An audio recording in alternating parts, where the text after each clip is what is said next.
예, 반갑습니다. 저는 울산대학교 정년 퇴임하고 지금 그냥 명예교수로 있습니다.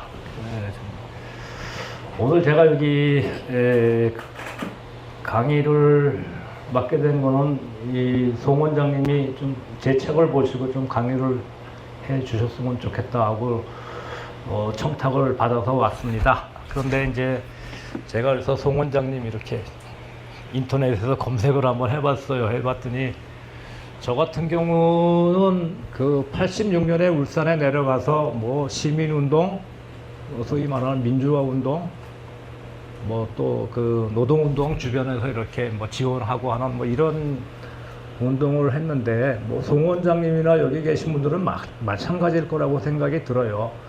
대구에서 그냥 단순한 민주화 운동이 아니라 그냥 목숨 걸고 독립운동 하시는 분들이 아닌가 하는 생각이 들 정도로요.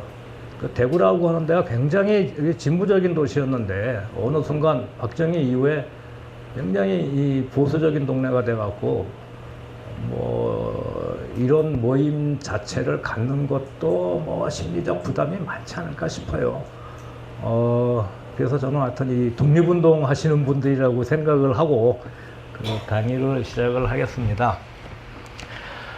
저는 경제학을 전공을 했는데요. 왜 묵자를 연구를 하느냐 그런 질문들을 종종 받습니다. 제가 한 15년 전쯤에 그러니까 이명박이가 대통령이 되었을 때 그 대통령이 되는 순간 경제학 또는 사회과학에 정말 회의를 느꼈어요. 내가 지금 공부해 왔던 거하고 세상은 다르게 움직이고 어떻게 이명박 같은 애가 대통령이 돼? 라고 하는 생각을 했어요. 그래서 이제 그때 회의를 느끼고 도가를 공부를 하기 시작을 했습니다. 그래서 이제 도가 뭐 노자 장자를 읽는데 그 번역된 책을 보니까 이게 무슨 말인지 모르겠더라고요. 그래서 이제 한문을 공부해 가면서 노자도 있고 장자도 있고 그 다음에 이제 유가로 넘어와서 뭐 공자, 맹자, 순자, 그 다음에 뭐 묵자, 한비자 이렇게 읽어 나가기 시작을 했는데 그러면서 이제 묵자가 눈에 확 뜨이더라고요. 경제학하고도 또 굉장히 그 관련이 있고 그래서 이제 그때부터 이제 묵자를 번역을 하고 그때부터 공부를 했어요. 근데 지금 와서 생각해 보면은 15년이 지났는데 이명박보다 더한 놈이 와갖고 또 대통령이 되더라고. 이거 어떻게 해야 되나? 또 포기하고 노자로 돌아가야 되나? 뭐 이제 이런 생각이 들 정도로 진짜 뭐 회의를 많이 느끼지 않아요. 그래도 그 어제 보선에서 이기는 거 보면 또 그래도 또 희망을 가질 수 있다 뭐 이런 이제 생각이 들기도 합니다.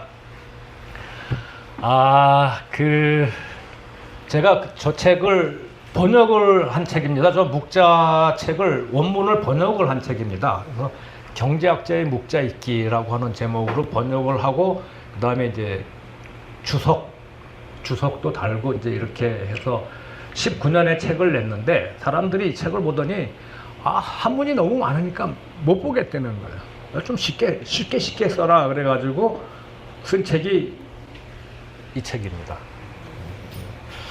그래서 이제 오늘은 뭐 양이 굉장히 많아요. 이 묵자 노동이 존중받는 사회를 꿈꾸다라고 하는 것은 대개 이제 7개의 장으로 구성되어 있는데 묵자 신상털기, 그러니까 묵자 개인에 대해서, 그 다음에 이제 묵자의 인간관, 그 다음에 묵자의 교육관, 묵자의 국가관 이렇게 하면서 맨 마지막에 왜 지금 묵자가 필요한가라고 하는 이제 이런 내용을 담고 있습니다. 그래서 이 다 하려면 시간이 많이 걸려서 오늘은 묵자의 인간관만을 이제 이야기를 하겠습니다. 그럼 묵자가 어떤 사람인가? 라고 하는데 우리나라에는 거의 잘 알려져 있지 않아요. 묵자 하면은 잘 몰라요, 사람들이. 워낙 육아의 영향을 많이 받아가지고 묵자를 잘 모르는데 당시 문헌을 보면 묵자는 공자와 어깨를 나란히 할 정도로 춘추 전국 시대에 엄청난 영향력을 가지고 있었다, 이렇게 이제 생각이 들어요. 그래서 이제 묵자의 영향력을 보면 이 맹자는 이렇게 이야기를 합니다. 양주와 묵적의 말이 천하에 가득 차 있으니 천하의 말은 양주에게 귀착되지 않으면 묵적에게 귀착된다. 그러니까 세상의 모든 이야기가 양주와 묵적에게 귀착된다는 거예요. 양주라고 하는 사람은 잘 알려져 있지 않은 도가 철학자입니다. 근데 이 사람 책은 발견되지 않았어요. 이제 그 당시 이제 여러 책에서 이제 언급하는데 가장 유명한 말이 뭐냐면, 내 허벅지에 있는 털 하나를 뽑아서 천하를 이롭게 한다고 하더라도 나는 하지 않겠다. 이게 엄청난 말이죠, 지금 생각해도. 그러니까 뭐 이거는 뭐 여러 가지로 해석이 될 수 있습니다. 그 유가들은 유아주의, 극단적 이기주의, 오로지 나밖에 모르는 이기주의, 이렇게 보기도 하고, 또 다른 한편에서는 생명을 존중하는 사상, 뭐 이제 이렇게 뭐 보기도 합니다. 그 제자백가를 연구하는 사람들은 양주를 대개 유아주의, 극단적 이기주의로 보고, 그 다음에 이제 이게 묵적은 이제 묵자입니다. 묵자는 이제 겸해해가지고 모든 사람을 사랑하고 이런 이제 이야기죠. 이게 가득 차 있으니 이렇게 귀착된다. 그러니까 당시 사상계가 도가와 묵가로 이렇게 이제 양분되어 있다라고 하는데, 이건 어떻게 보면 칭찬하는 말 같지만 이게 칭찬하는 말이 아닙니다. 그래서 이 새끼들을 타도해야 된다라고 하는 이야기입니다. 그러니까 그래서 아까 우리 원장님이 말씀하셨지만은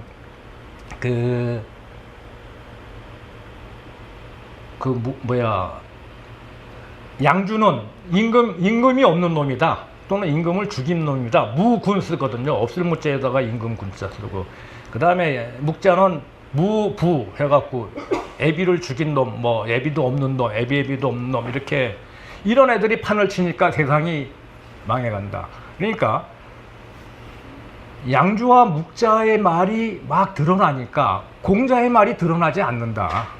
그래서 세상이 혼탁스러워지고, 이렇게 가면 사람이 사람을 잡아먹는 그런 세상이 온다 라고 하는 게 맹자의 기본적인 생각이에요. 맹자는 현재 우리나라의 지식인들하고 똑같아요. 아무런 논리도 없이 그냥 주장을 하면서 남을 비판하고 험담하는 이런 면에서. 그 다음에 이제 한비자는 이런 말을 했어요. 세상에 두드러진 학문은 유가와 묵가이다. 이것도 또 칭찬 같죠. 그런데 이제 한비자는 이렇게 말을 해놓고 유가를 이제 비판하고 씹기 시작을 합니다. 동시에 묵가도 이렇게 씹기 시작. 그러니까 한비자 같은 경우는 유가와 묵가의 위상이 낮아야 그 틈을 비집고 법가가 들어가서 자기들의 생각을 펼칠 수가 있다라고 하는 거죠. 그러니까 뭐 예전에도 엄청난 이데올로기 투쟁이 있었던 거예요. 지금도 더 했던 것 같아요. 그 다음에 이제 공자와 묵자의 제자들이 천하에 가득 찼다, 뭐 이런 말도 하고, 그 다음에 공자와 묵자의 후학들이 천하에 뛰어난 사람이 많아서 다 헤아릴 수 없다. 이건 이제 여시춘추에 나오는 말인데, 여시춘추는 여부리가 쓴 책이 아니라 여부리가 자기의 식객들한테 시켜서 이렇게 쓴 책이거든요. 근데 이제 이 여부리의 특징은 뭐냐면은 전국시대 말기 사람이거든요. 제자백가의 좋은 점만 다 뽑아내가지고 이렇게 써요. 그래서 이거는 뭐 그냥 뭐 이데올로기 투쟁이라기보다는 당시에 뭐 상황을 뭐 이렇게 좀 객관적으로 말해준 게 아닌가, 이런 생각이 듭니다. 제자백가, 이건 좀 넘어갑시다. 이런 건 뭐 아주 상식적이니까. 보통 이제 아까 그 맹자도 이야기했지만 묵자를 묵적이라고 이야기를 했어요. 그러니까 맹자하고 그 뒤에 사마천도 그 한나라 때 사마천도 마찬가지로 맹자의 성은 묵이고 이름은 적이다. 요 자자는 선생님이라는 뜻이에요. 아까 뭐 공자, 맹자 뭐 이게 다 이 자는 선생님이라고 하는 뜻이거든요. 그러니까 뭐 공선생님, 맹선생님 뭐 이런 뜻입니다. 예, 예. 그러니까 성에다가 자자를 붙여서 존칭을 붙이는 거예요. 그 다음에 이제 성과 이름도 모르는 사람, 아니, 성과 이름을에다가 자를 붙이는 경우도 있어요. 그게 이제 한비자. 한비자는 이름, 성이 한이고 이름이 비거든요. 한비자. 그 다음에 공손용자. 이것도 이제 공손용이 성하고 이름인데, 거기다 자를 붙여서 이제 이렇게 붙이고요. 성과 이름을 모르는 경우가 있습니다. 노자 같은 경우는 누군지 확실히 모르거든요. 도덕경을 쓴 노자는 누군지 확실히 모르거든요. 그래서 뭐 노자 하면 나이를 많이 먹었거나 오래 살았다거나 뭐 이런 것이고, 그 다음에 이 그 귀곡자는 그 뭐 춘추 시대, 전국 시대 역사를 좀 알면은 종행가라고 하는 게 있습니다. 종행가, 합정연행하는 그 소진과 장이의 스승이에요. 근데 이제 이 사람도 이름을 잘 모르고, 또 요새 이름이 뭐 나오기는 하지만 그게 정확한 건지 잘 몰라요. 그래서 이런 경우에는 그 사람의 특징에다가 자를 붙여서 존칭을 합니다. 그 귀곡은 이 사람이 살았던 지역 이름이에요. 그러니까 귀곡자 하면 귀곡 지방의 선생님 뭐 이런 뜻이거든요. 묵자 하면은 이제 묵선생님이죠. 묵선생님. 그러니까 이제 묵자의 성이 묵이고 이름은 적이다. 이렇게 이제 일반적으로 알려져 있어요. 그 사마천도 그랬고, 맹자도 그랬고. 그런데 이제 최근에 연구 경향은 묵은 성이 아니다라고 하는 거예요. 묵이 성이라고 이야기하는 사람은,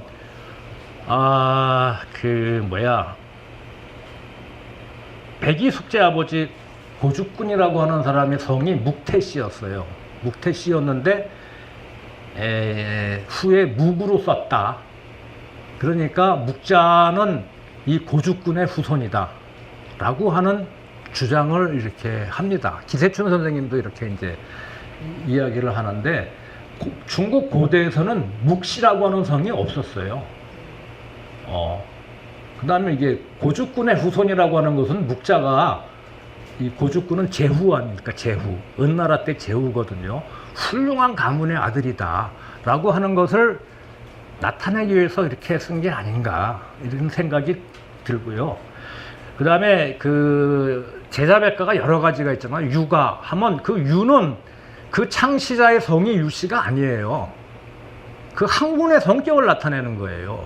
병가, 종행가, 음양가, 명가, 법가 다 학문의 성격을 나타내거든요. 근데 묵가를 창시한 묵자의 성이 묵이라고 한다면 내 성을 가지고 학파 이름을 만든 거예요.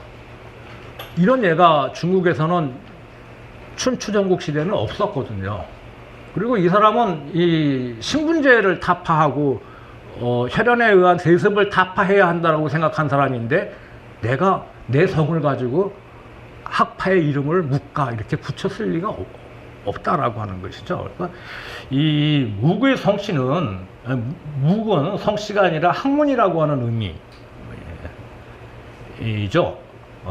그럼 왜 묵이라고 불렀느냐, 왜 묵자라고 불렀느냐라고 하는 것에 대해서는 여러 가지 설이 있습니다.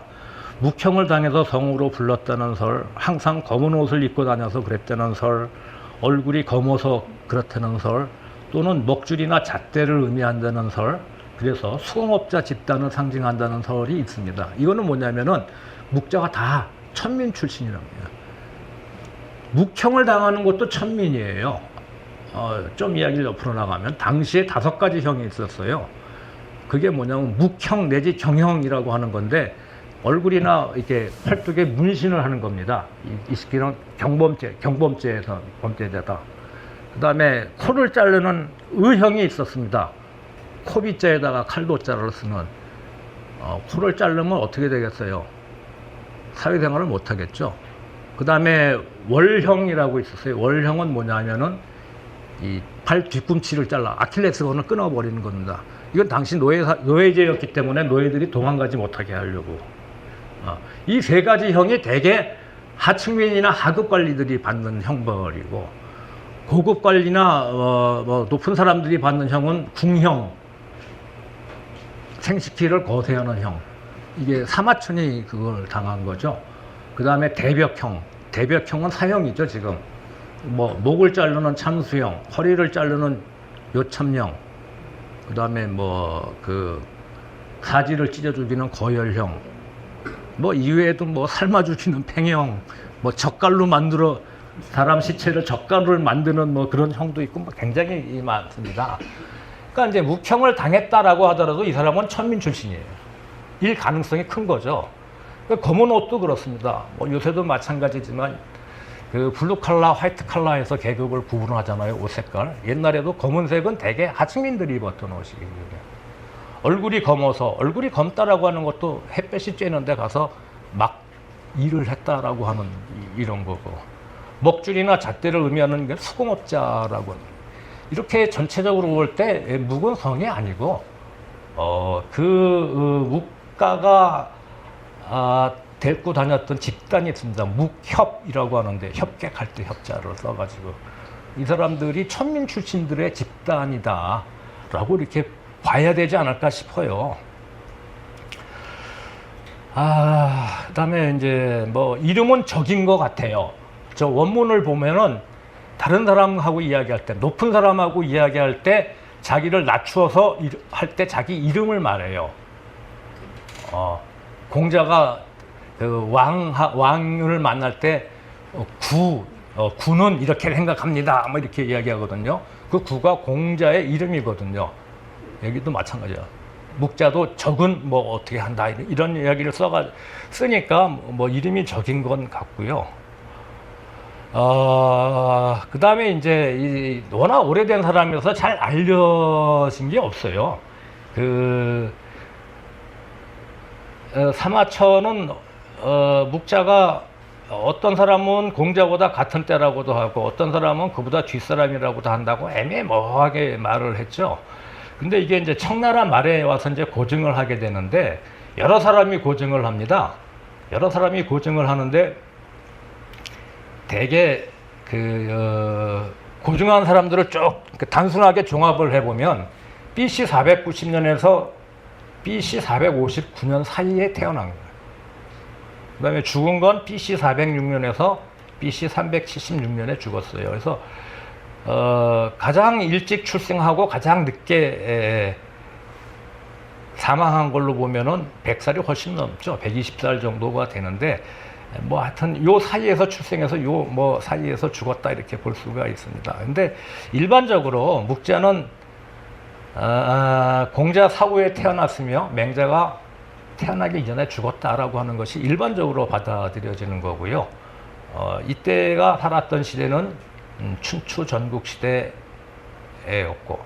춘추시대 말기와 전국시대 초기에 해당한다 이렇게 이제 볼 수가 있죠. 그래서 당시에 그 유명한 제자백가의 슈퍼스타들을 보면은 공자가 제일 먼저고, 그 다음에 묵자, 그 다음에 요거는 아까 요 사이에 태어나서 요 사이에 죽었다라고 하는 것이고, 그 다음에 이제 아까 말씀드린 양주가 그 뒤를 이었고, 맹자, 장자, 그러니까 양주, 맹자, 장자, 이 사람은 되게 동시대 사람이죠. 그리고 순자가 이제 조금 늦고, 한비자가 거의 막내에 해당되는 사람들입니다.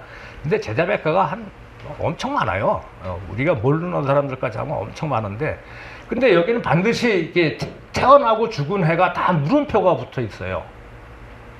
이건 추정한다는 거거든요. 정확히 모르니까. 묵자도 모르고. 이 물음표가 안 붙은 유일한 사람이 공자예요. 공자는 하도 연구를 많이 해가지고 그냥 거의 확정적으로 이렇게 할 수 있습니다. 그런데 이제 세계사적으로 보면, 우리 철학가 교수님이 계셔가지고 조금 조심스러운데, 독일의 야스퍼스라고 하는 철학자가 축의 시대라고 하는 말을 했어요. 이게 대개 BC 900년부터 BC 200년 사이에 세계 4대 문명지에서 서로 교류가 없었는데 거기서 사상이 발전하기 시작한다 라고 하는 것이, 이때를 축의 시대라고 이렇게 이야기를 하죠. 그래서 이 축의 시대의 특징을 보면은 이게 제가 판단하기엔 그런 것 같아요. 대개 BC 900년에서 BC 200년 사이인데 신화와 역사가 혼재해. 그 이론이나 사상에. 그다음에 역사적으로 보면은 그 이전의 사회에는 인간은 자연하고만 싸워서 이겨야 돼. 자연하고 싸워서 먹을 걸 획득을 하는, 자연을 극복해 나가는 과정이 가장 큰 과제였어요. 이게 최대의 과제였죠. 근데 이제 이 시기가 되면 자연하고도 싸워야 되지만 인간하고도 싸워야 되는 시기가 되는 거예요. 이게 계급이 발생을 하고 갈등도 생기고 전쟁도 생기기 시작하는 이런 시기거든요. 그래서 소유와 계급이 발생을 하는 시기고, 과학과 종교가 혼합된 시기고, 대량 살상이 동반된 전쟁이 시작되는 시기인데, 이게 이제 인도 같은 경우는 뭐 자이나교라고 하는 종교, 그다음에 불교, 고타마 시다라타가 나타나고, 그다음에 이제 저기 페르시아, 아랍 이쪽에서는 그 구약에 나오는 예언자들, 예레미야 뭐 이런 사람들이 이제 나타나고, 그다음에 또 뭐 조로아스터 이런 사람들. 중국에서는 제자백가가 바로 이 시기에 나타나는 거죠. 그래서 제자백가들도 이런 그 시대적 배경을 가지고 이렇게 태어났다, 이렇게 말씀을 드릴 수가 있고요. 아까 말씀드린 바와 마찬가지로 이 묵자가 춘추시대 말기 전국시대 초기에 걸쳐서 산 사람입니다. 그래서 이거를 이렇게 쭉 하려면 춘추시대가 뭐고 그 전국시대가 뭔지 알아야 되는데, 이것까지 하면 너무 시간이 많이 들어가고 생략하고 넘어가도록 하겠습니다. 그리고 이제 이 사람의 출신 성분을 보면은 뭐 여러 가지 설이 있어요. 노나라 사람이다, 송나라 사람이다, 초나라 사람이다, 어떤 사람은 또 제나라 사람이다. 그게 아니라 이 인도하고 아랍 사람이다, 브라만 쪽에서 온 사람들이다, 뭐 이렇게 브라만 계층의 인도 사람이다, 뭐 이렇게 이야기를 하는데, 최근에 연구 경향은 노나라 사람이라고 하는데 이렇게 그 합의를 하고 있습니다. 그래서 이게 노나라는 그 전통적인 주나라의 문물을 가장 잘 보존하고 있었고, 그 다음에 이 지역이 평야지가 많고 그 곡식이 풍부한 지역이어서 되게 온정적인 정치 사상이 발생할 수 있을 가능성이 큰 그런 지역입니다. 그래서 공자도 그렇고 묵자도 그렇고, 또 묵자가 공자를 배우기 시작했어요. 공자의 제자한테 배웠어요. 그래서 공자의 온화한 사상이 묵자한테도 그대로 들어가 있거든요. 그런데 이제 진나라 같은 경우는 이제 진나라나 그 한위조 이쪽 나라는 굉장히 산세가 험한 나라여가지고 그 뭐죠, 그러니까 통제가 필요한 그런 지역이었거든요. 그런 데는 이제 법가가 이제 뭐 발전을 하고, 저 밑에 초나라, 이 남쪽으로 이렇게 초나라 뭐 이런 쪽에서는 유가나 뭐 법가 이런 게 아니라 도가가 이렇게 이제 발전하기 시작하는 거예요. 이게 이제 그 지역에 따라서 이제 그 기후 조건이나 지리적 조건에 따라서 좀 이렇게 차이가 나는 것 같아요. 그다음에 이제 출신 성분에 대해서도 여러 가지 논란이 있습니다. 뭐 사마천은 송나라 대부다 이렇게 이야기를 하는데, 이거는 송나라 출신도 아니고 대부 출신도 아닙니다. 묵자는 평생 그 벼슬을 하지 않았어요. 자기 제자들을 뽑아가지고 벼슬을 보내기는 했지만 스스로 이렇게 벼슬을 한 적이 없거든요. 그러니까 이 사마천은 이 묵자에 대해서 거의 몰랐던 것 같아요. 거의 몰랐던 것 같아요. 그래서 이 사람은 이게 주로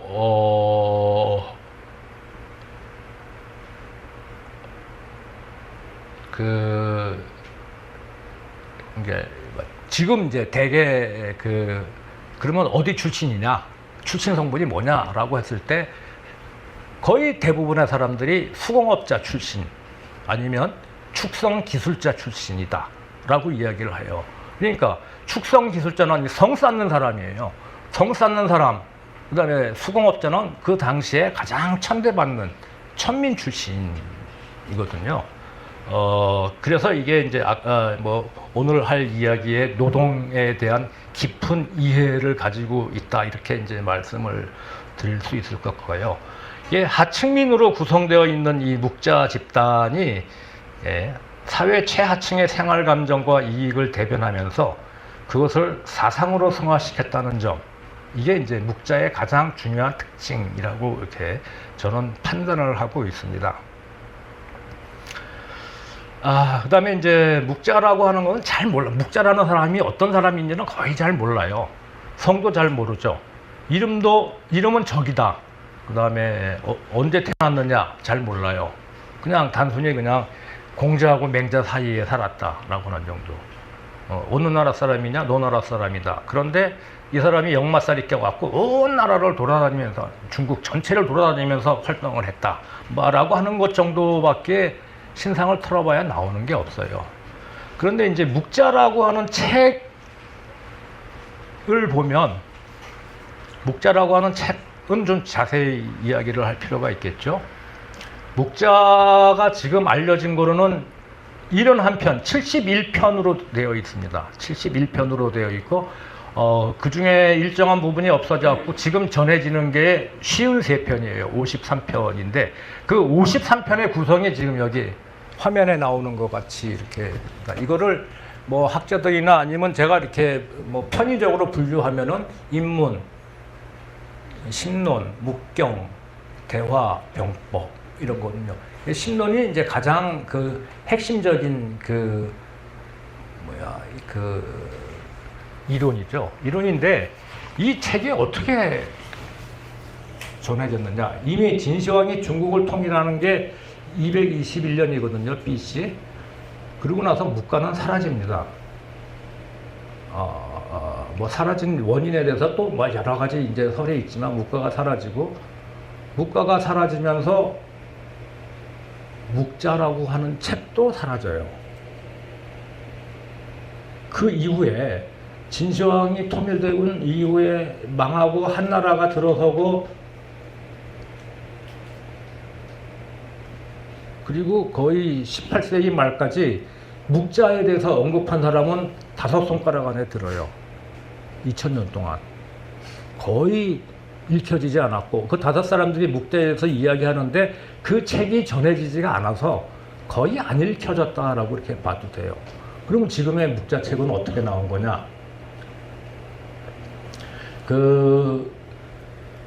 불교가 중국에 유입이 돼요. 불교가 중국에 유입이 되는데 그때 이제 불교를 포교하기 위해서 불경을 중국어로 번역을 해야 되잖아요. 중국어로 번역하는데 이 번역하는 사람들이 개념도 그 사람들은 개념을 알겠죠. 백성들한테 불교의 교리를 이해시켜야 되는데 이해시키기가 너무너무 어려웠던 거예요. 그래서 중국에서 널리 알려진 유가와 도가의 원리를 차용해서 불교를 이해시키고 또 불경을 그렇게 번역을 합니다.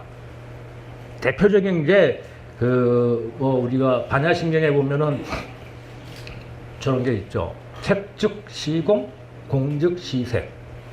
이 색은 뭐예요? 색.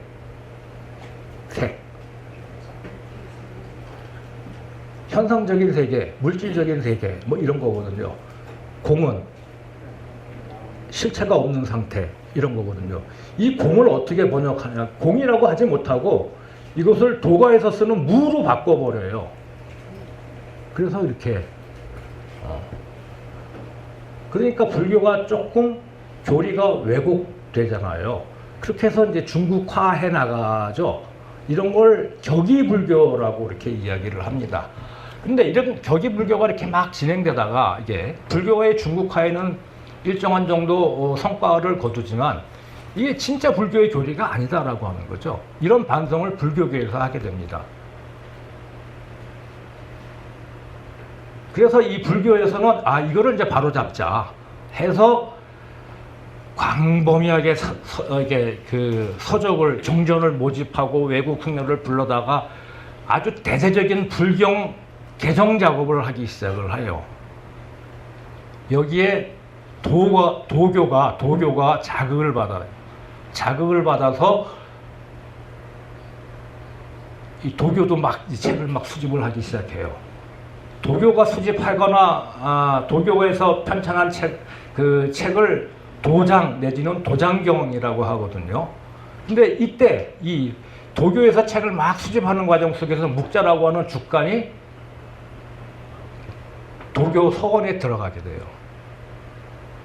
그래고 책을 많이 모았는데 책을 많이 모아도 사람들이 잘 안 읽잖아요. 이게 발견된 게 청나라 때 발견돼요. 뭔가 엄청 오래, 1000년 이상의, 그런데 1000년 이상이 지나면서 이게 주간으로 된 묵자라고 하는 책이 있는데, 주간을 이어주는 가죽이 다 삭아서 끊어져요. 끊어지면 어떻게 되겠어요? 이게 대나무가 섞이잖아요. 이걸 착간이라고 해요. 섞이면서 일부는 유실되고 일부는 섞여 있고 뒤죽박죽 돼 있고, 이렇게 발견된, 이렇게 해서 이런 상태로 발견이 돼요. 그래서 이게 18세기 말부터 이제 묵자 책이 연구가 되기 시작을 합니다. 그래서 19세기 말에 이제 본격적으로 이렇게 이제 사람들이 읽혀지기 이제 시작하죠. 그러니까 어떤 의미에서 묵자라는 책이 우리가 지금 볼 수 있게 되는 건 정말 기적 같은 일이에요. 그러니까 도교 서원에서는 한 1000년 정도 1000년 이상 썩었지만 진시황 이후 지금까지 거의 2000년 이상 묵자의 책은 거의 안 읽혀졌다라고 하는 이야기죠. 그래서 뭐 그 내용은 대개 이제 이렇고요. 그 다음에 이제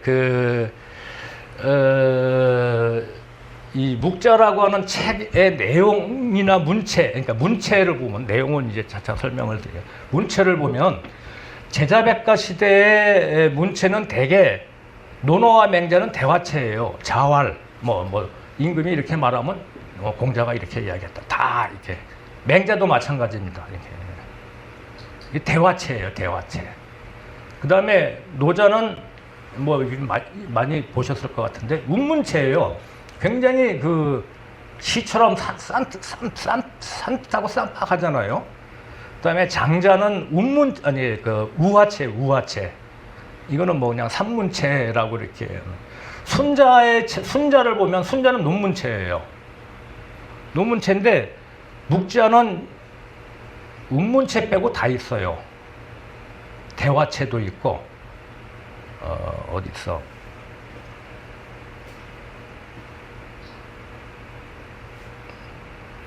여기 네 번째 보면 대화 있죠. 5편. 이게 다 대화체예요.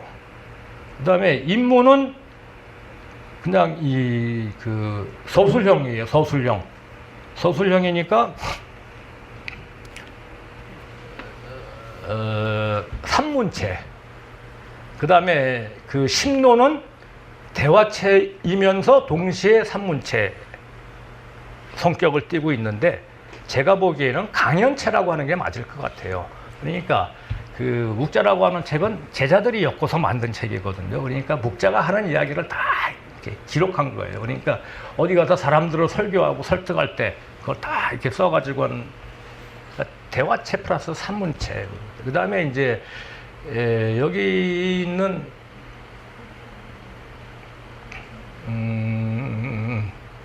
여기 묵경을 보면은 대취소치, 마지막에 대취소치라고 있거든요. 이거는 이제 겸해에 대해서 설명을 하고 있는 건데, 이게 이제 논문체에 해당되는 거고요. 아주 독특한 형태는 묵경이라고 읽히는, 경상, 경하, 경설상, 경회. 이 경이라고 하는 게 경전이라는 뜻이거든요. 경전. 경전인데 이건 어떻게 되어 있느냐 하면은 지금의 사전 같은 거예요. 용어를 딱 해놓고, 용어를 써놓고 그 용어를 정의해요. 그 다음에 경설에서는 이걸 다시 설명을 합니다. 여기 이제 내용에 어떤 게 있느냐 하면은 원, 우리나라 지금 원을 어떻게 정의하냐면 중심에서 같은 거리에 있는 것, 이렇게 정의를 해요. 그 다음에 시간, 다른 때를 아우르는 거. 시간은 다른 때를 아우른다. 공간은 다른 장소를 아우른다. 좀 차원이 낮지만 뭐 맞는 말 아니에요. 그 개념 정의를 해갖고 딱 하기가 어렵잖아요. 그 다음에 이제 사회과학적인 용어도 있어요. 업적 하면 이게 공입니다. 업적. 공이 크다 이러잖아요. 공은 이민야, 백성을 이롭게 하는 게 공이다. 업적은 백성을 이롭게 해야 하는. 이게 이제 나중에 능력을 평가할 때도 그래요. 능력은 공인데 그 공은 그러니까 사람의 능력이라고 하는 것은 얼마나 많은 백성들한테 이익을 가져다 주느냐, 이로움을 가져다 주느냐. 이게 이제 이런 정의에서 이 묵자의 사고가 드러나는 거죠. 그런데 이 용어가 한 180개 정도 나와요. 180개 나오는데 뭐 정치학, 윤리학, 사회학, 지금식으로 말하면 공학, 그다음에 광학, 그다음에 역학, 이런 공돌이들이 하는 거 이런 걸 다 180개를 정의를 해요. 이거를 저는 사전체라고 하는 이름을 붙였는데 딕셔너리, 사전체. 이거는 중국에서 최초일 뿐만 아니라 이런 식의 문체는 중국 역사상 근대 이전까지는 거의 나오지 않는 문체였다라고 하는 거죠. 그러니까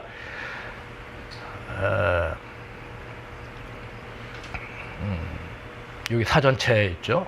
그 다음에 이제 여러분들 논어를 보면은 논어 제목 보면은 1편이 학이편이거든요.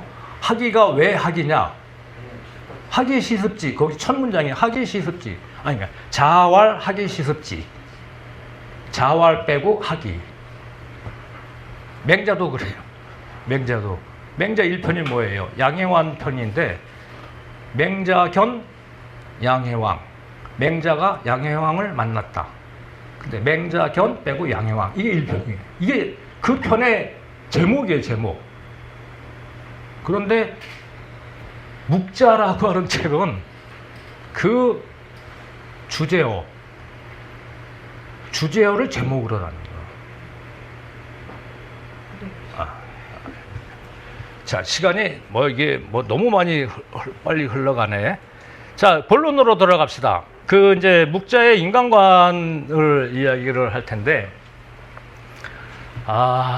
여기도 이제 굉장히 많은 재미있는 논란이 있는데, 이건 한번 생각을 한번 해봅시다. 그러니까 인간이 뭐냐, 인간이 어떤 존재냐, 라고 하는 것은 철학의 기본이겠죠.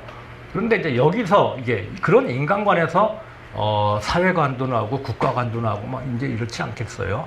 이제 전통적인 인간에 대해서 접근하는 방법이 인류 역사상 최초의 인간에 대한 논쟁이 아닌가 싶은데 성선설하고 성악설이에요. 성선설하고 성악설이에요. 성선설 하면 누가 생각나세요? 성선설. 성악설. 네, 성선설은 맹자예요, 맹자. 그냥 그대로 인용한 겁니다. 측은지심이 없으면 사람이 아니다. 그러니까 수호지심이 없으면 사람이 아니다. 이 수호지심은 부끄러워하고 미워하는 마음입니다. 내가 잘못하면 부끄러워하고 남이 잘못하면 미워해야 된다. 사양지심이 없으면 사람이 아니다. 시비지심이 없으면 사람이 아니다. 측은지심은 인지단어예요. 수호지심은 의지단어예요. 사양지심은 예지단어예요. 이게 유명한 4단 이야기거든요. 이게 사람들은 다 이래. 측은지심, 수호지심, 사양지심, 시비지심 이 4단을 다 갖고 있다는 거야. 여기서 단이 뭐예요? 실마리예요. 실마리. 요만한 실마리. 단초, 단서. 이 단서, 이게 사실은 도덕적 근원이죠. 이게 있어야 이게 있기 때문에 사람은 선하다라고 하는. 그럼 이 사람은 어떤 주장을 하겠어요? 이걸 키워야 된다. 4단을 키워야 된다. 그래서 측은지심, 수호지심, 사양지심, 시비지심 4개의 단을 잘 키운 사람을 뭐라 그래요? 그런 사람을 군자라고 해요. 그 군자는 어떻게 되느냐? 공부를 하고 자기 수양을 쌓은 사람. 이런 사람이 정치를 하면 혼란이 일어나지 않는다라고 생각을 하는 거죠.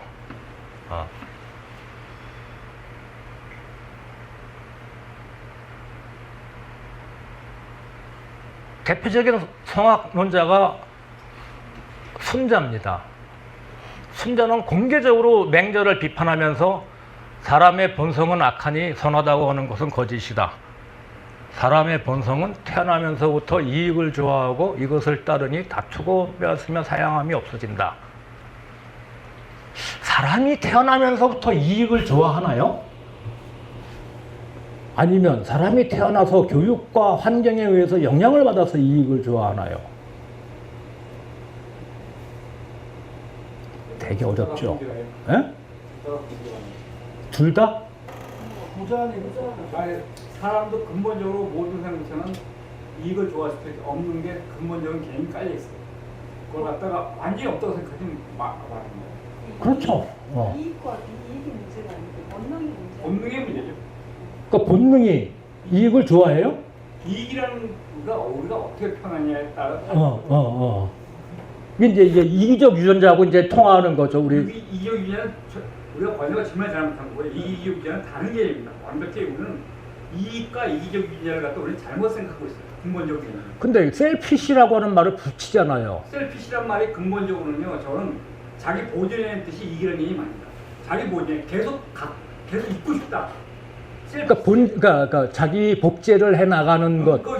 그걸 셀피시라고 표현하는 게 잘못된 거 아니에요? 그게 셀피시예요. 그냥 자기 보존. 그게 자기를 보존하려고 하는 게 셀피시다. 그걸 이기적으로 우리가 보는 게 잘못된. 근데 그게 좋은 거예요, 나쁜 거예요? 그건 좋은 게 나쁜 건 아니죠. 아니죠. 예. 저도 그렇게 생각을 합니다. 근데 이건 여러 가지 문제점이 있을 수가 있어요. 그러니까 한번 생각을 하면은 사람은 태어나면서부터 질투하고 미워하는데 이것을 따르니 남을 해치고 상하게 하여 충심과 믿음이 없습니다. 충심은 이건 진실한 마음이에요. 진실한 마음. 왕한테 충성하는 게 아니라 진실한 마음을 충이라고 했거든요. 자, 그러면 사람은 태어나면서부터 다른 사람을 미워하고 질투하나요?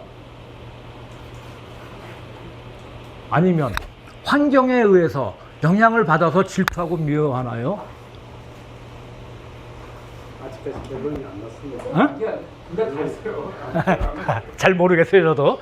이게 유전자를 갖고 이렇게 태어나는 건지 아니면 사회적 영향을 받아서 이렇게 태어나는 건지. 그걸 다 할 때. 하여튼 그러면 사람은 태어나면서부터 눈과 귀에 용방이 있다. 이거는 맞는 것 같아요. 그래서 아름다운 소리와 빛깔을 좋아하는데 아름다운 소리와 빛깔이라고 하는 건 사람마다 다르지 않겠어요? 이를 따르니 지나친 혼란이 생기고 예의와 원칙이 없어진다. 이래서 인간은 원래 악하다라고 하는 게 순자의 논리예요. 그러면 이 사람은 어떻게 주장을 하겠어요? 이런 악한 마음을 없애고 극복하는 게 훌륭한 사람이다. 성인이고 군자다. 뭘 통해서? 교육을 통해서. 근데 교육받고 되느냐? 안 된다. 그럼 뭘 해야 되느냐? 예로도 안 된다. 법으로 되느냐? 법으로 안 된다. 그럼 나오는 게 종교가예요. 기독교, 힌두교, 불교. 자, 이게 이제 사람이 선하냐? 이게 이제 제자백가의 그러니까 춘추전국 시대의 이야기예요. 그런데 이게 이제 논쟁이 한나라로 넘어갑니다. 한나라로 넘어가면 동중서라고 하는 전환시대의 대표적인 유학자가 있고 후안에는 왕충이라고 하는 사람이 있어서 이제 이 순자하고 맹자의 이론을 이어받아요. 이제 이 사람들이 이제 발견해내는 게 뭐냐면 세석이라고 하는 사람이 공자의 제자인데 논어에 안 나옵니다. 잘 알려져 있잖아요. 이 사람이 이런 이야기를 했대요. 사람의 본성은 선과 악이 섞여 있어 선한 본성을 기르면 선해지고 악한 본성을 기르면 악해진다. 하나만 한 이야기 아닌가? 그런데 어떻게 보면 또 맞는 것 같잖아요. 그리고 이거 그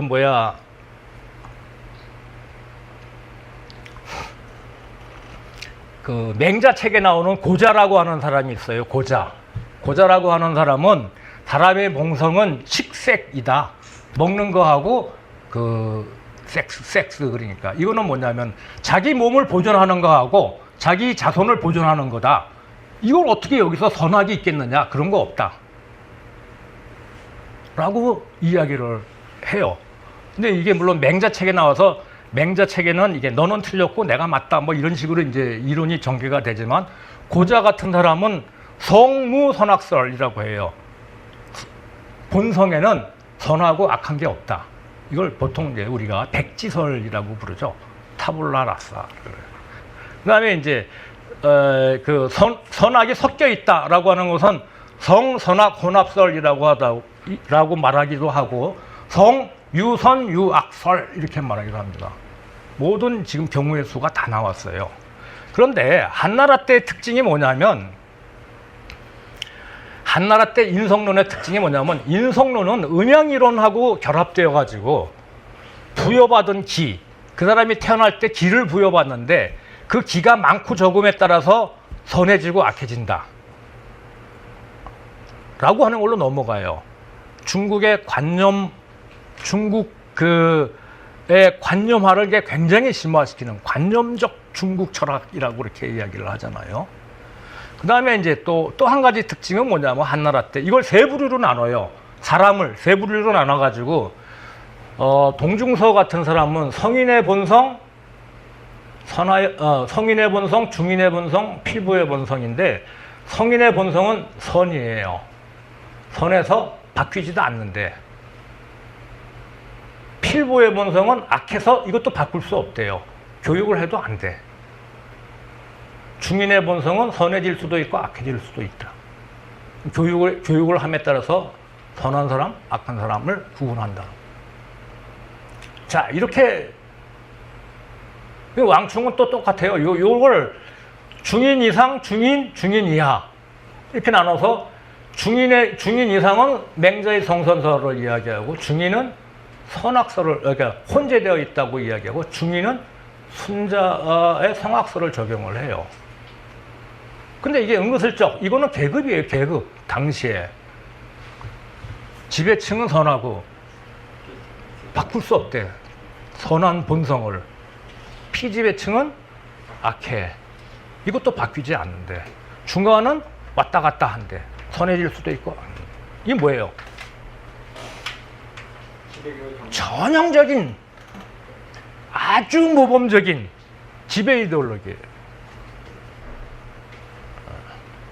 이게 이제 대개 근데 이 성선설, 성악설은 유가들만 이야기해요. 다른 사람들은 이야기 안 해요.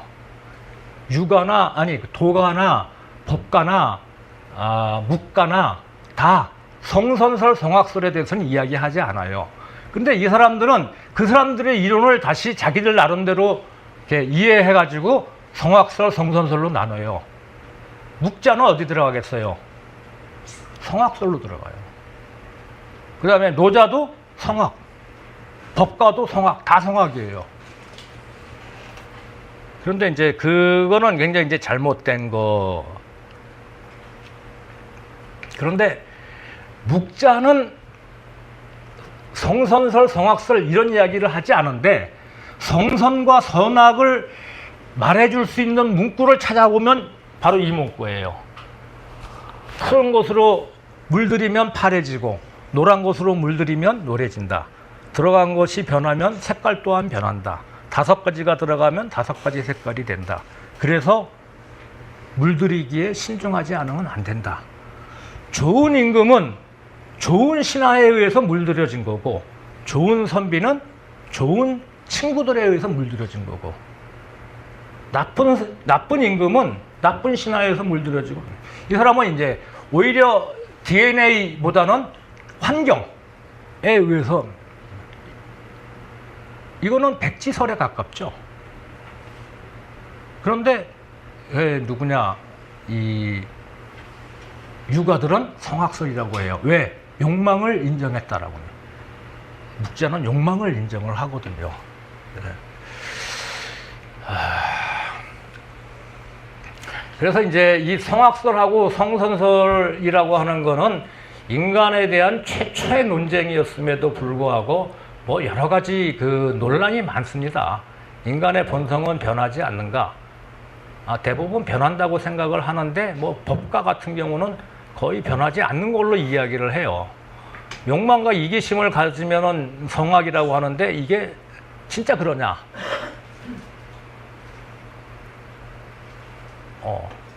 전 근대 사회에서는 이기심, 욕망 이거는 악이었어요. 그런데 근대에 들어오면 맨더빌이나 아담 스미스 이후에는 이런 이기심이야말로 발전의 원동력이라고 이야기를 해요. 시대에 따라서 악이 됐다가 선이 됐다가 라고 한다면 기준이 되기가 좀 어렵겠죠. 이런 이분법이 인간을 잘 설명하는가? 성악설, 성선설, 백지설, 혼합설이라면 이게 다 나온 건데 이게 뭐냐? 추상화된 인간 일반의 본성을 말하는 게 아니라 지배계급을 기준으로 이렇게 하는 모범적인 계급 이데올로기의 하나다. 그래서 저 같은 경우는 이 성선설하고 성악설은 아무리 이야기해도 논쟁이 끝날 것 같지는 않고요. 또 최근에 나온, 최근이라고 해야 50년 전이지만 그 아까 이기적 유전자라고 이렇게 연관해가지고 우리가 생각해 볼 부분들이 굉장히 많은 것 같아요. 여전히 유전자냐 아니면 그 환경의 요인에 의해서 이렇게 되는 거냐라고 하는 거에 대해서 뭐 딱히 결론을 내리기는 어렵지만 여러 사례를 보면서 또는 생활하면서 한 번쯤 생각해 볼 사람들마다 또 틀려요, 이게 다. 그래서 저는 이제 이런 그 인간과 동물, 그 성선성악을 말하는 대신에 전통적인, 그러니까 서양에서 주로 이게 더 강하죠, 동양보다. 인간이 다른 개체하고 다른 게 뭐냐? 그 다른 개체라고 하는 게 대개 신, 동물이거든요. 이 신하고 동물. 이게 본질적으로 거기서 이제 항상적이고 배타적으로 다른 점을 한번 추출을 해보자. 이게 이제 인간의 본질에 접근하기 위한 또 하나의 방식이라고 저는 생각을 해요. 그래서 아까 그 말했던 맹자의 인간과는 아까 여기 이야기 똑같은 겁니다. 측은지심이 없으면 사람이 아니다. 이것은 도덕적 가능성이에요. 도덕적 가능성의 존재 유무에 따라서 그 가능성이 있으면 인간이고 가능성이 없으면 금수고, 이게 이제 기본적으로 이제 맹자의 생각이죠. 그 다음에 이제 순자를 보면 순자는 굉장히 논리적이에요. 여기서는. 자, 물과 불은 기운이 있으나 이건 무생물이죠.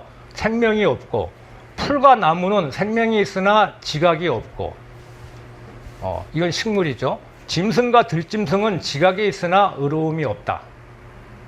사람은 기운도 있고 생명도 있고 지각도 있고 의로움도 있고, 그래서 천하에서 가장 존귀한 존재다. 멋있죠? 논리적이죠, 아주. 무생물, 식물, 동물, 인간.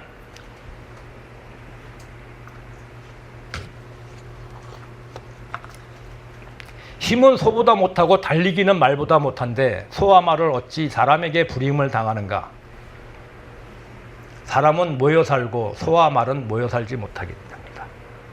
이거 누구를 연상시켜요? 아리스토텔레스를 연상시키죠.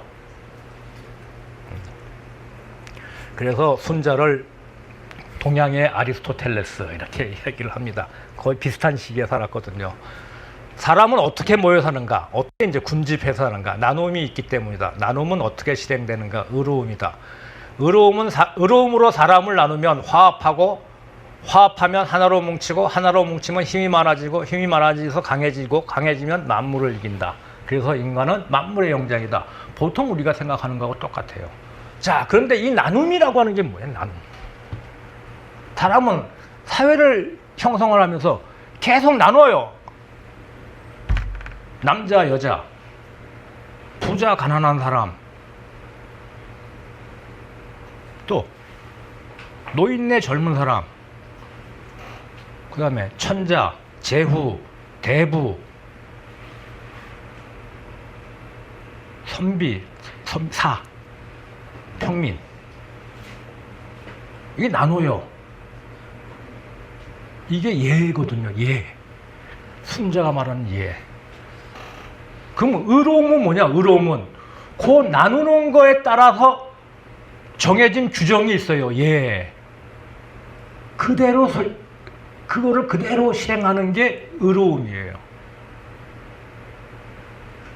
이때 천자가 죽으면 붕이라고 해요. 붕어한다 할 때 붕. 제후가 죽으면 흉 그래요. 흉. 제후가 죽을 흉자가 있어요. 대부가 죽으면 졸해요. 졸도한다 할 때 졸. 선비가 죽으면 불록이라고 합니다. 녹을 받지 못한다 해서 불록. 보통 사람이 죽으면 사 그래요. 사. 죽을 사자서. 사람 죽는 것도 이렇게 표현을 이렇게 하는데 모든 나눔이 네. 분류가 아니라 네. 먹을 것을 나누어서 함께하는 어떤 그런 건 아니에요. 나누어서 함께한다? 그럼 뭐하러 나눠요? 분배. 어? 근데 그러니까 이렇게 여러 사람이 있으면 이게 각각 나눈다는 거죠. 그러니까 그래서 어떤 게 있으면 똑같이 나누는 거야. 나눴어. 집단을 나누는 게 아니라 어. 사람이 100살이면 똑같이 나눠주는데 그 나눔의 문제죠. 그게 분이죠. 아니에요. 여기서는 그런 뜻이 아니에요. 그렇게 집단을 나누는 거예요. 클래스예요. 그렇죠. 사회를 나누는 거예요. 사회를. 그 응? 원문이? 예. 순자의 원문, 한자의 원문이 순자 원문이 클래스의 개념이에요. 예. 아, 배분의 개념이 아니라 배분의 개념이 아니에요. 어떤 사람은 분별이라고 하는데 분별. 네. 근데 분별이라고 번역을 해요. 우리나라의 그 순자 번역 체계를 보면은 분별인데 그 분별은 저 사람 분별이 있다. 이런 분별이 아니. 나누어서 구분한다라고 하는 분별이에요. 클래스예요. 예. 지금 저 문장을 보면은 네. 오히려 공동의 어떤 먹을 것을 앞에 둬서 탈도가 들어가잖아요. 분배기 나누어서 나누어서 같이 하는 게 거기에서 의로움이 생긴다. 그렇죠. 하는 게 저는 그렇게 봤습니다. 지금 분배 개념으로. 그건 자연스러워. 아니야. 그러면 순자 이론 자체가 무너져 버리는데. 왜요? 어? 똑같이 나누면 똑같이 그놈이죠. 똑같이 나눈다? 네, 그런 분배 개념이죠. 그렇게 볼 수도 있다는 거죠. 그게 클래스의 개념이 아니라 똑같이 나눈다는 개념으로 그러니까 내가 원 한자의 개념을 우리들이 좀 모르니까는 그 개념들 모르는 거예요. 여기서는 분배가 그냥 나눌 뿐이에요. 나눌 뿐. 그렇죠. 똑같이 나누는 거죠. 지금 생산 소동에 왔어요. 생산했는데 이거 똑같이 나누자. 그게 의로움이죠. 아니야. 그렇지 않습니까? 그렇게 되면 화합하면 하나를 뭉치고 그게 똑같이 나누면 하나는 뭉치는 거예요. 그럼 힘이 안 해지는 거죠. 사회가 그렇죠. 공동체가 이렇게 네. 이루어지려면요 무차별적인 평등으로 사회를 공동체를 이루려고 하느냐 네. 아니면은 사회 안에 사회가 되기 위해서는 위계적 질서 안에 사회가 사회성이 이루어지느냐 이런 문제의 경우에 순자의 경우에는 아까 말씀 나눔이 다 공군 신신 부부 다 다르잖아요. 네. 그런 여러 가지 직분이 다 모여가지고 사회가 되니 그러니까 차별성을 다 인정하는 거죠. 원래 사회를 원문에 구성하려면 차별성이 있어야 된다. 이 히라르키 차별성이 그러니까 이렇게 하이어라키가 이제 가장 중심이 되는 거고 하이어라키만 이야기하는 건 아니에요. 남자와 여자. 남자는 남자의 직분이 있고 여자는 여자의 직분이 있고 남자는 남자의 대우가 있고 여자는 여자의 대우가 있고 다양성을 인정해. 네, 부유한 사람은 부유한 사람에 맞게 대접을 해야 되고 가난한 사람은 가난한 사람대로 대접을 해야 된다라고 하는 게 그 순자의 분이고 그 분에 맞게 대우해 주는 게 의다라고 하는 거죠. 그러니까 의로움이다라고 하는 거죠. 딱 거기에 적화하게 네. 천인지분 이렇게 하거든요. 네. 천이 하늘과 사람을 원문을 안 봤으니까 제가 서로 나누고 원문 순자의 원문을 저거에 대한 원문은 제가 모르니까 그 원문 거기 써 있습니다. 여기 예. 원문 써 있습니다. 예. 자, 제가 막 시간에 쫓기는 것 같아서, 뭐 그냥 느긋하게 할게요. 뒤풀이 없더라도, 뒤풀이 포기하더라도, 예. 안 그랬어요. 아까 그 이전에 예. 이전 문장을 한번 돌려볼까요? 맹자? 아니, 그 순자? 순자. 예, 여기 물과 불은 기운의 생명이었고, 뭐 불과 나면 생명이 기력이 없고 이 문장도 있잖아요. 예. 선생님은 지금 다 동의를 하는 겁니까? 예? 동의를 하시냐고 선생님. 기운은 있다. 기운. 그냥 어렴풋하게 동의를 하는데, 뭐 기운이나 예를 들어서 지각은 뭐 그렇고, 의로움이나 이런 거는 현대 과학으로는 저 문장들이 지금 다 잘못됐다고 판정이 난 상태예요. 아, 그래요? 과학적으로? 그냥 근데 뭐 대략 이렇게 보면은 그 중국 사람들의 생각이 이제 이런 건데 그 중에서 굉장히 논리적이지 않아요? 저는 이제 좀 낡았다. 낡았다.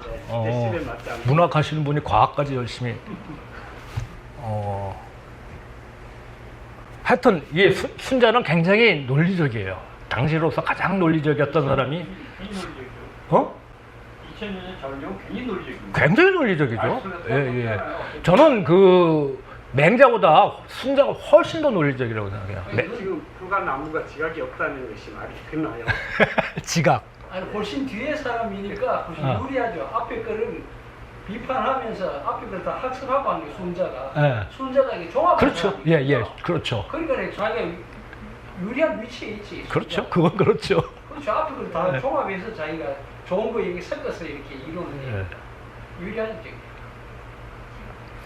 자, 우리 묵자로 들어갑시다. 묵자는 이것도 원문 번역한 거예요. 사람은 본래 사슴과 같은 들짐승, 새와 같은 날짐승, 벌레와는 다르다. 들짐승과 날짐승, 벌레는 깃털을 옷으로 삼고 발굽과 발톱을 바지와 신발로 삼으며, 뭐 표현이 좀 그렇죠. 물과 풀을 음식으로 삼는다. 그래서 수컷은 농사를 짓고 나무 심고 가꾸지 않으며 암컷은 배를 짜지 않더라도 입고 먹을 재화가 이미 갖추어져 있다. 사람은 이와 달라서 힘들여 일하는 자는 살고 힘들여 일하지 않는 자는 살지 못한다. 이게 동물과 인간의 가장 큰 차이다. 그래서 힘들여 일하는 게 뭐냐? 당시에는 노동이라는 용어가 없었어요. 뭐 당연히 노동이라고 생각할 수밖에 없겠죠. 사람이 살려면. 그러면은 착한 사람, 악한 사람 이런 구분보다 착한 사람도 일해야 살고 악한 사람도 일해야 산다. 그런 거죠. 그래서 저는 여기서 굉장히 중요한 힌트를 얻었는데, 자, 노동하는 인간, 호모 라보란스.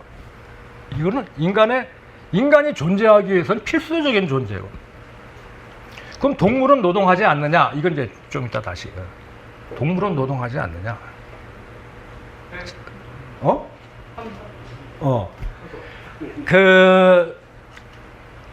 자, 보통 우리가 노동할 때 어떤 생각을 들어요? 노동하면 어떤 생각이 들어요? 힘들죠. 힘들어요. 크게. 힘들다고요. 힘들다. 왜 힘들까? 육체적으로 힘들죠. 육체적으로. 노동은 육체만 하나요? 정신도 힘들죠. 자, 여기서 이제 그 노동이라고 하는 개념이 이때도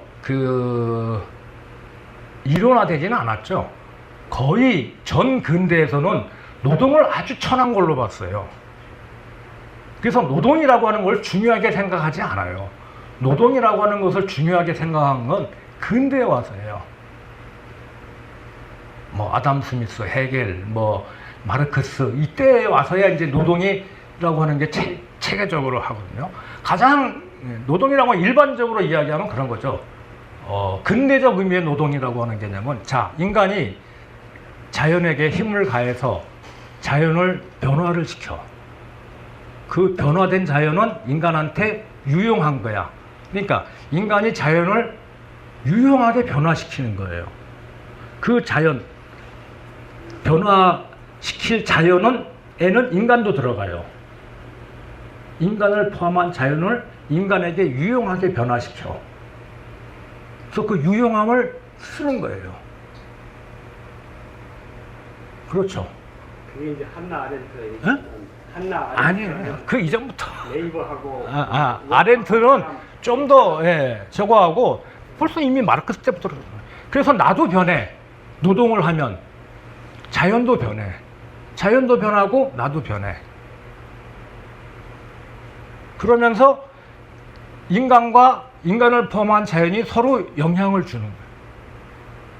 그러면서 인간은 거기서 그런 노동을 통해서 먹고 입고 자고 의식주를 해결하고 기본적인 생활 필수품을 만들어 나가고 그러면서 동시에 그 기초 위에서 여러 가지 정치도 하고 재판도 하고 그림도 그리고 글도 쓰고 한다라고 하는 거예요.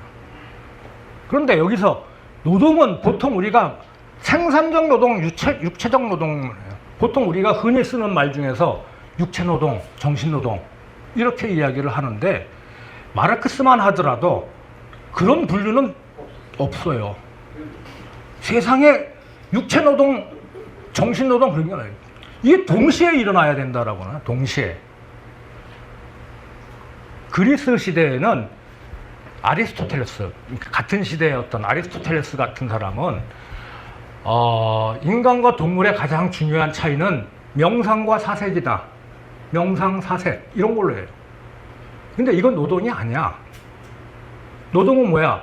노예가 하는 거야. 육체적인 거, 천한 거. 그래서 이 사람들은 덕성을 가질 수가 없어. 왜? 명상과 사색을 안 하기 때문에. 노동과 육체를 딱 분리를 해.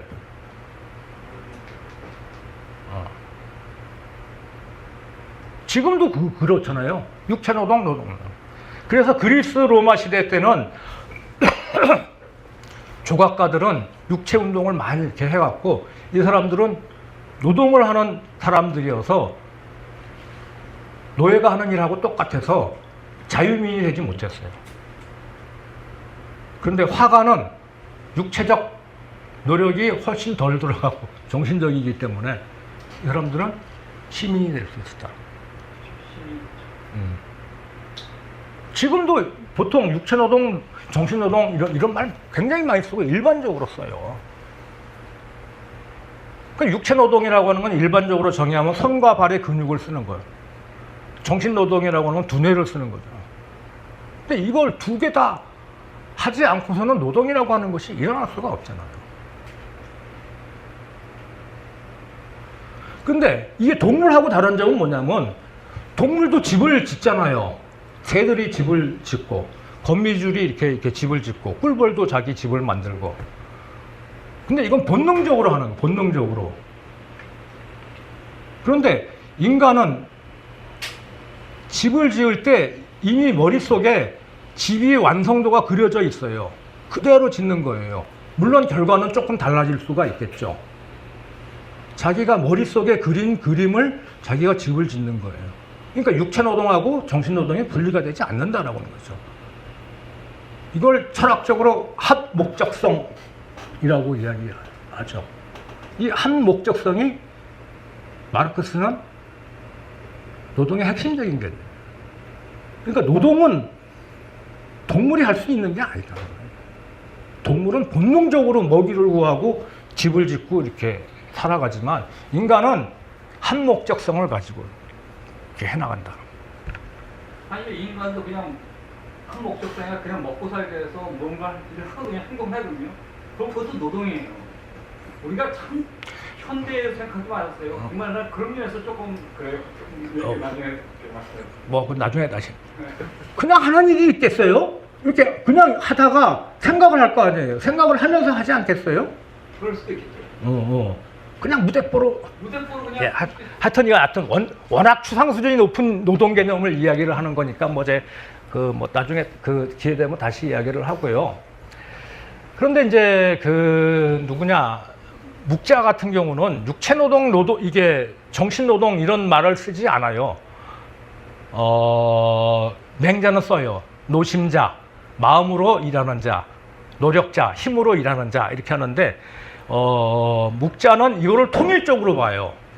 저는 굉장히 근대적이라고 생각을 하는데 예, 이걸 인용을 묵자에 그대로 나오는 건데 선비와 군자들은 팔과 다리의 힘을 다하여 생각하고 이건 근육이죠. 생각은 두뇌죠. 살해하는 지혜를 두텁게 해야 된다. 노동을 할 때. 그래야지 노동이 된다는 거야.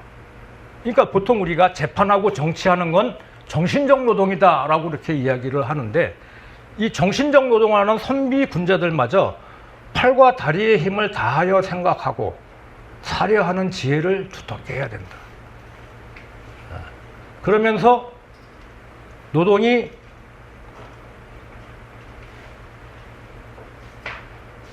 그 노동의 소유, 그러니까 노동하는 사람이 그 노동의 결과물을 가져야 된다라고 일단 전제를 합니다. 자, 여기 사람이 있어 남의 농장에 들어가서 남의 복숭아와 자두와 오이와 생강을 훔쳤다고 하자. 위에서 알면 그에게 벌을 내리고 무사람들이 들으면 그를 비난한다. 왜 그런가? 왜 그렇겠어요? 왜? 자기는 일하지 않고 그걸 취한다라고 하는 거죠. 무노동의 소유. 이건 범죄다라고 하는 거예요.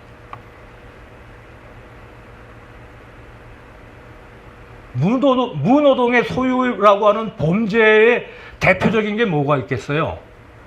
일을 하지 않고 남이 생산해낸 걸 갖고 가는 거. 어? 자본이죠. 어? 자본?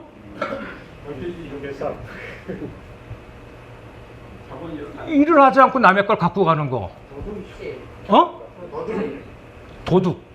도둑질, 훔치는 거. 또 착취. 착취죠. 예. 착취 가장 큰 거죠. 이게 기본적으로는 거야. 원래 일한 사람이 갖고 가야 되는데 그렇지 못해. 사회를 보니까. 그래서 이 지금 복숭아를 훔쳐가는, 과수원에서 복숭아를 훔쳐가는 걸 이야기하면서 이게 지금 당시의 지배계급을 질타하는 거예요. 예.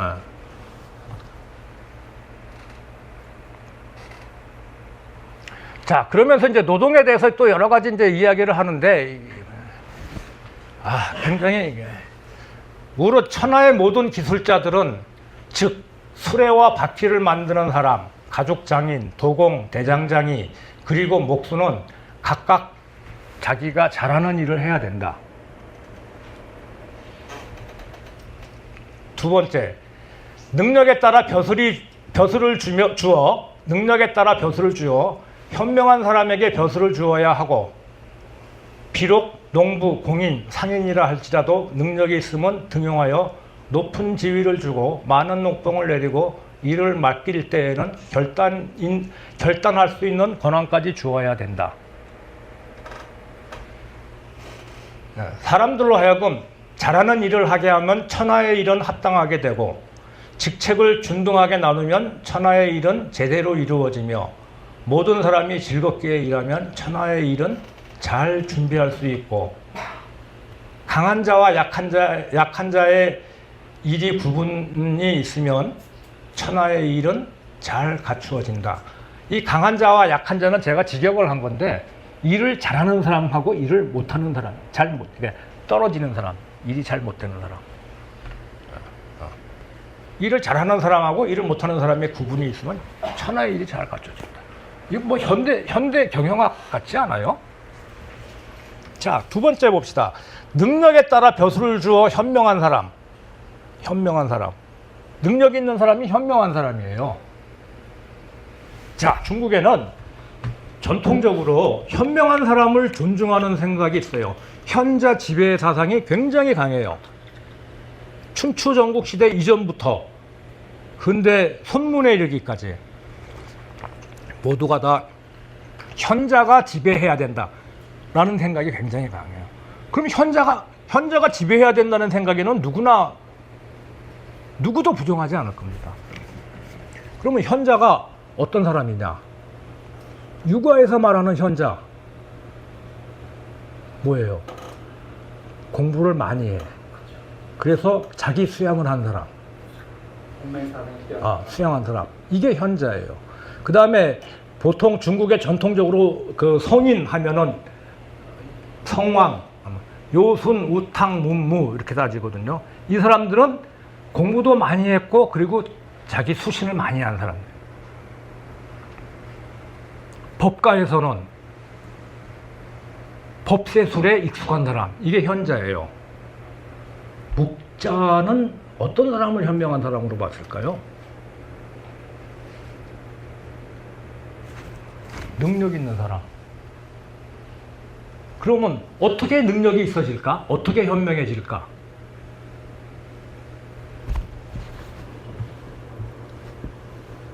제가 묵자의 뿅 간 부분입니다. 보통 우리가 현명한 사람 하면은 육아식으로 생각해요. 공부를 많이 하고 수양을 한 사람. 공부를 많이 하면 수양이 됩니까? 묵자는 어떤 사람을 현명하다고 하냐면 힘이 있으면 남을 도와주고 돈이 많으면 남에게 나누어주고 아는 게 있으면 남을 가르쳐주라. 이게 바로 현명함이다라고요.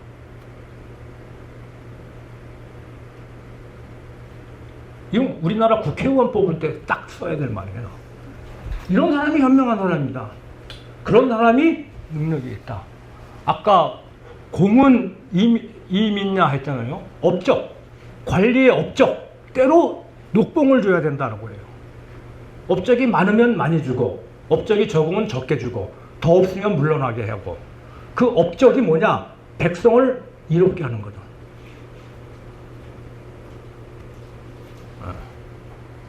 제가 묵자에서 가장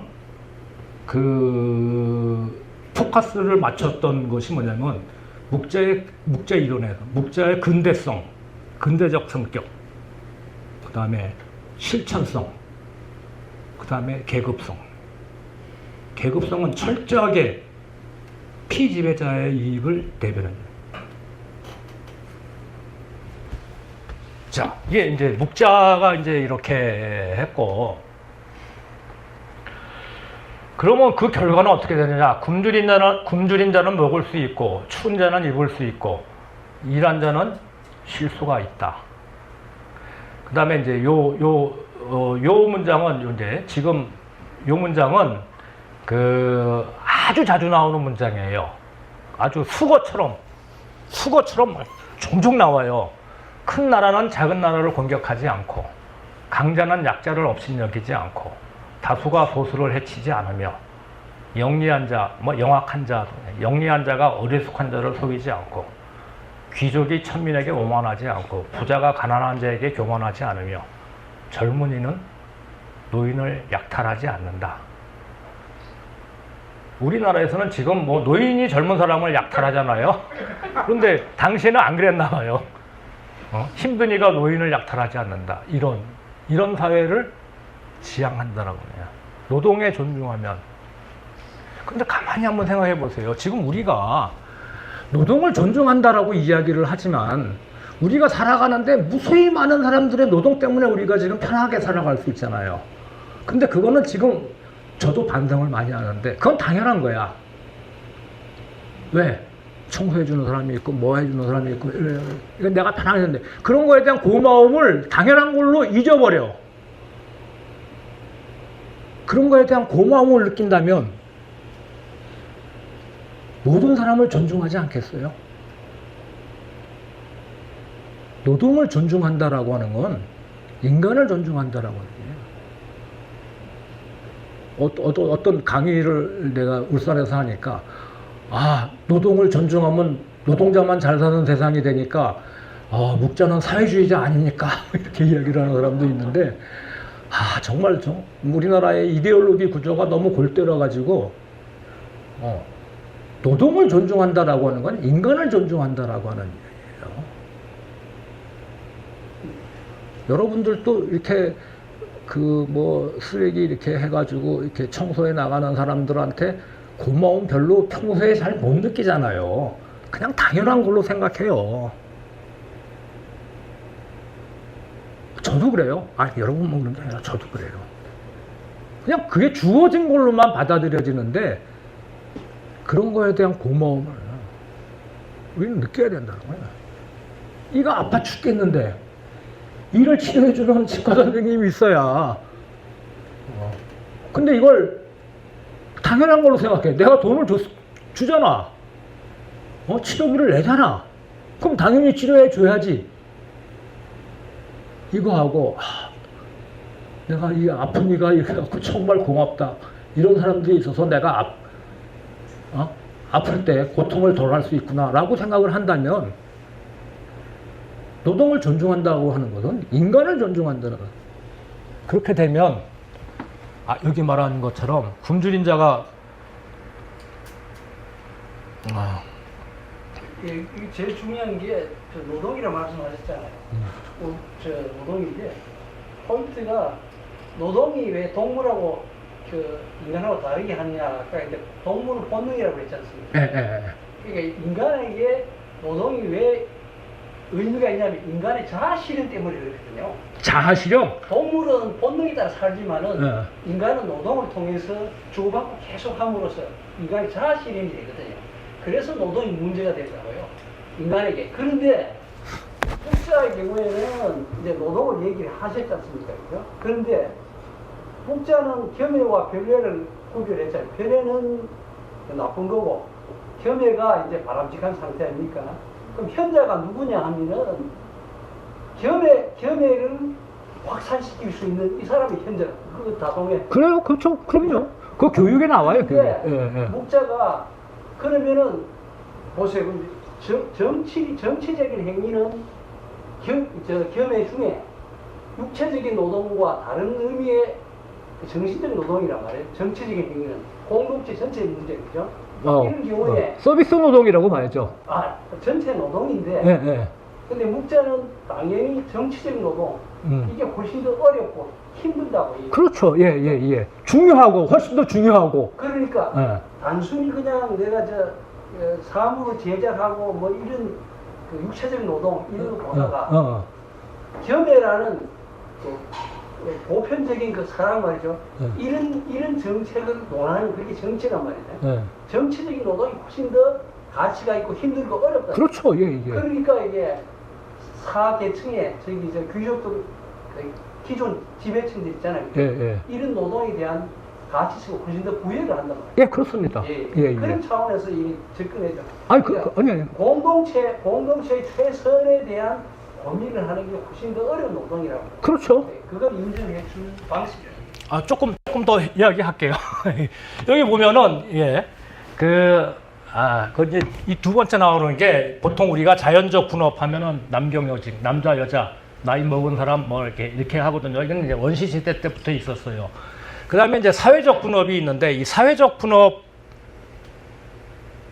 보통 경제학에서는 농업에서 목축업이 이렇게 파생돼 나오고 그다음에 그 농업에서 또 이 수공업이 분화되고 또 그러다가 이제 상업도 이렇게 분화되고 이게 이제 경제학에서는 사회적 분업이라고 이렇게 이야기를 하는데 이건 제가 일원화를 한 건데 묵자는 서비스 노동과 생산적 노동 이렇게 나누는 것 같아요. 그러니까 이런 말을 안 썼지만 그 생산적 노동을 종사라고 한다. 일에 종사한다라고 하는 종사. 서비스 노동은 정치하고 재판을 들어요. 이 두 개가 능력 있는 사람이 해야 된다고 해요. 그 다음에 이거는 아까 말했듯이 자기가 좋아하는 일, 즐기면서 해야 된다라고 그렇게 이야기를 해요. 그래서 이 소위 서비스 노동, 그러니까 교육, 정치, 재판 이런 것들은 능력 있는 사람이 해야 된다. 이 능력 있는 사람이 현명한 사람이고 현명한 사람은 아까 말했던 그런 세 가지 이런 유의 선생님 말씀에 저는 전적으로 동감을 합니다. 목자는 그렇게 생각했어요. 그래서 중요한 건 이것도 중요하지만 서비스 노동도 중요해. 근데 이것을 뒷받침하지 않으면 아무런 의미가 없다라고 하거든요. 이것이 활발하게 생산적 활동이 일어날 수 있도록 지원해 주는 게 정치와 서비스다. 정치와 재판이다라고 하는 거죠. 상인에 대한 좀 크게 말해 주세요. 제가 귀가 상인에 대한 장사치 상인 상인도 뭐 많이는 이야기하지 않지만 가끔씩 이야기를 해요. 상인은 자기 이문을 남기기 위해서 열심히 이렇게 돌아다니는데 이런 상인들보다 못한 관리들이 너무 많다라고 하는 이야기를 합니다. 그러니까 상인을 부정하거나 뭐 이러지는 않아요. 저 당시에 상인이 그렇게 많지 않았어요. 저 당시에는 상인이 그렇게 많지 않았을 거예요. 그래도 꽤 되죠. 왜냐하면 뭐 장사해 갖고 돈 번 사람들 엄청 많잖아요. 뭐 조금 뒤늦은 사람은 여부리, 뭐 정현 이런 사람들이 있거든요. 나라를 구하는 상인들이 그 자기 부를 이렇게 해가지고 공동체라는 이걸 유지하기 위해서 생산을 해야 되지 않습니까? 그러니까 소생산 노동자라는 그런 그 관점에서 접근했을 때 상인도 다 포함되어 있을 거예요. 소생산 노동자, 그 계급의 어떤 그 철학이거든요. 이게 소생산 노동자, 그 안에 상인도 다 들어갑니다. 다 들어가죠. 상인도 생산하지 않습니까? 교환을 통한 생산이 다 들어간다는 거예요. 자, 무릇 지혜로운 사람은 자신의 능력에 이르는 바를 헤아려 종사한다. 이게 뭐 이제 묵자가 한 이야기인데요. 묵자는 능력을 엄청 중요하게 생각합니다. 능력 없는 사람은 무조건 내려가라. 이게 메리토크라시냐? 그러면서 이런 이야기예요. 그 왕들이 소나 말을 잡을 때 훌륭한 요리사를 고용을 해요. 능력 있는 요리사를 그냥. 옷을 만들 때 능력 있는 기술자를, 말을 고칠 때 능력 있는 의사를 고용을 해. 이런 일에는 별로 중요하지 않다는, 중요하지 않은 이런 일에는 정말 능력 있고 현명한 사람을 고용해서 일을 하는데, 정말 중요한 나란 일에는 능력 있는 사람을 고용하지 않고 왜 고륙지친만 고용하느냐? 왜 얼굴이 이쁜 사람만 고용하느냐? 왜 이유 없이 부자만 이용하느냐? 나라 사랑이 활 고치는 거, 치마 만드는 거, 소양 잡는 거 보다 못하냐? 이렇게 이야기해요. 그러니까 이 사람은 이런 혈연에 의해서 세습되는 이런 구조를 깨야 되는데 깰 수 있는 방법이 아무리 생각해도 없어. 그러니까 능력을 강조한 겁니다. 뭐 마이클 영이나 메리토크라시라고 말하는 사람, 그다음에 뭐 샌들 이런 사람들이 능력주의라고 하는 것이 현대 불평등을 낳았다라고 이야기를 하잖아요. 이 능력주의를 비판하고 신자유주의의 능력주의를 비판을 하는데 똑같은 이유로 비판하면 안 될 것 같아요. 이 사람은 혈연에 의한 세습을 부정하기 위해서 이걸 끄집어내. 그 능력을 엄청 강조해요. 그 다음에 업적, 공. 그래서 이제 묵자가 사회적 분업일 때 군자가 재판과 정치에 힘쓰지 않으면 형벌과 정치가 어려워지고 천인이 생업에 힘쓰지 않으면 사용할 재해가 부족해야 된다. 이게 사회적 혼란이다라고 하는 거죠. 모든 재판과 정치는 백성의 의식주를 해결하는데 크게 이바지를 해야 된다. 이게 이제 기본적으로 그 깔려 있던 거고, 하여튼 묵자의 노동은 이런 근대적 성격을 갖고 있다라고 하는 것이죠. 그런데 이제 그 우리가 아까 이야기했듯이 동물과 인간의 차이, 가장 중요한 게 노동이다. 그래서 호모 라보란스다라고 이렇게 이야기를 하는데, 인간은 이렇게 하나의 측면만 볼 수 없잖아요. 그래서 묵자의 다른 인간관들을 추출을 해보면 이런 인간은 노동하는 존재다. 이건 뭐 지금까지 이야기했고, 인간은 욕망을 가지고 있으며 그 욕망을 충족시키려고 노력하는 존재다. 이거를 그러니까 국가가 이거를 충족시켜줘야 된다. 그러면서 이해관계의 갈등이 생기면 이해관계의 갈등을 조정하고 해소해주는 게 국가의 역할이다라고 해요. 이게 기본적으로 묵자의 국가관으로 넘어가는 겁니다. 그 다음에 이제 인간은 사회적 존재다. 자, 이기적, 아까 유전자, 이기적 유전자 뭐 이런 이야기도 했지만, 이기적 유전자가 아까 뭐 틀렸다고 이야기했지만 보통 일반적으로 받아들이기에 이기적 유전자이기 때문에 이 인간은 그 유전자 DNA가 시키는 대로 하는 거 아니에요. 그럼 인간도 이기적이 되는 거 아니에요. 그러면 이 사람들이 보기엔 성악이야. 그런데 인간 그 DNA가 자기 복제를 위해서 자기의 그 유지를 위해서 나는 다른 사람을 해치는 것보다 다른 사람을 지원해주고 도와주고 하는 것이 내가 복제하는데 훨씬 더 유리한 조건을 이 만들어진다라고 한다면 단순하게 이타적으로 행동하지 않겠어요? 요새 최근에 다윈주의자들이 이런 이야기를 많이 하죠. 자, 분업과 협업을 통하여 공동의 이익을 추구할 수 있으며 주변 사람에게 영향을 주고 또 영향을 받는다. 이런 사회적 존재다라고요. 자, 묵자가 점에 이야기했잖아요. 모든 사람을 사랑하라. 다른 사람을 사랑하라. 이거는 자기를 사랑하는 거를 배제하는 게 아니다라는 거예요. 자, 나를 위해서 아까 우리 원장님이 말씀해 내 부모가 다른 사람들한테 존경받기를 원해요? 존경받지 않기를 원해요? 이게 묵자가 한 이야기입니다. 존경받기를 원하죠. 그렇게 존경받기를 원하면 네가 다른 사람의 부모를 존경해라. 묵자는 이렇게 나와요. 내 이익을 지키기 위해서 남에게 도움을 주라. 남에게 도움을 줌으로써 그 도움이 나에게 이익이 온다. 여기서 이익이라고 하는 건 반드시 물질적 이익만 말하는 건 아닌 것 같아요. 제가 보기에는. 물질적, 사회적, 뭐 정신적 이익까지 다 포함하는 게 아닐까 저는 이제 추정을 하는데 하여튼 그런. 또 인간은 자유의지를 가진 개별화되고 독립적인 존재다. 이거는 시대 상황하고 맞물려 들어갈 거예요. 묵자가 살았던 시대에 시족사회가 붕괴가 되기 시작합니다. 시족사회가 붕괴가 되면서 자아라고 하는 인식이 최초에 싹트기 시작하거든요. 그래서 이제 개별적이고 독립적인 존재로 나가는데 이제 그런 것들을 이야기한 거고, 그 운명론을 막 비판해요. 자기 인생의 책임은 자기지 운명에 맡기지 말라라고 하는 얘기를 많이 합니다. 그러니까 이런 거의 공통점이 뭐냐? 이 사람이 생각하는 인간은 근대적인 인간이에요. 동서양을 막론하고 근대에 와서 이루어진 인간의 모습을 이 사람은 이미 이 시기에 그렸다라고 하는 것이죠. 이런 인간의 모습은 서양에서 그 종교개혁 때 일어났던 뭐 루터나 칼뱅보다 훨씬 더 앞서고 훨씬 더 근대적인, 그 사람들보다 근대적인 그런 인간관을 제시를 하고 있다라고 하는 것이죠.